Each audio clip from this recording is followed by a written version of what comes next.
कल का जो जलसा है ये पाकिस्तान को बचाने का जलसा है, ये पीटीआई को बचाने का जलसा नहीं है, ये पाकिस्तान को चोरों से लुटेरों से बचाने का जलसा है। और तमाम पाकिस्तानियों को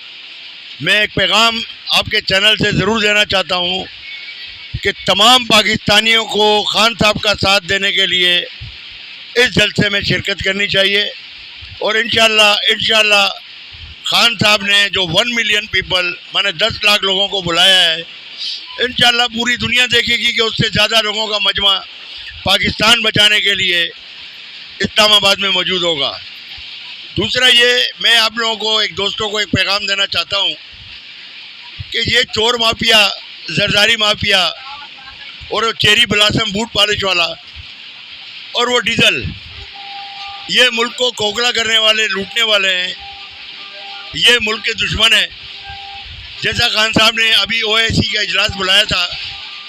इसकी भी उन्होंने मुखालफत की। तो इन तीनों चूहों के लिए इससे बड़ी और क्या सबूत हो सकता है कि ये पाकिस्तान के दोस्त नहीं, पाकिस्तान के दुश्मन है।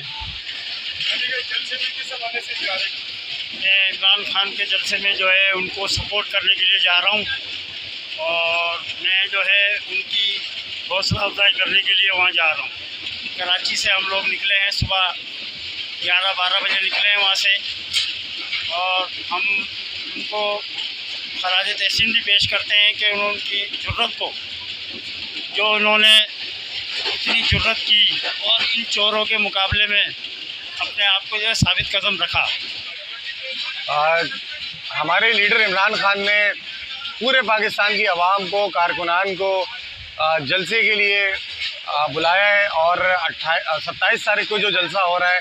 हज़ारों की तादाद में काफ़िले रवा दवा हैं पूरे सिंध से, पंजाब से, KPK से, बलूचिस्तान से। और इसी ट्रेन की अगर मैं बात कर लूँ जो कि कराची से चली है, इसमें हज़ारों की तादाद में आवाम भी हैं और वर्कर्स भी हैं, लोग अपनी फैमिलीज़ के साथ सफ़र कर रहे हैं। तो लीडर जो है इस वक्त मैं कहूँगा, अगर पूरी दुनिया में मुसलमानों का कोई लीडर है तो वह है इमरान खान, जिसकी सिर्फ आवाज़ के ऊपर पाकिस्तान में नहीं पूरी दुनिया में लोग लब्बैक कहते हैं।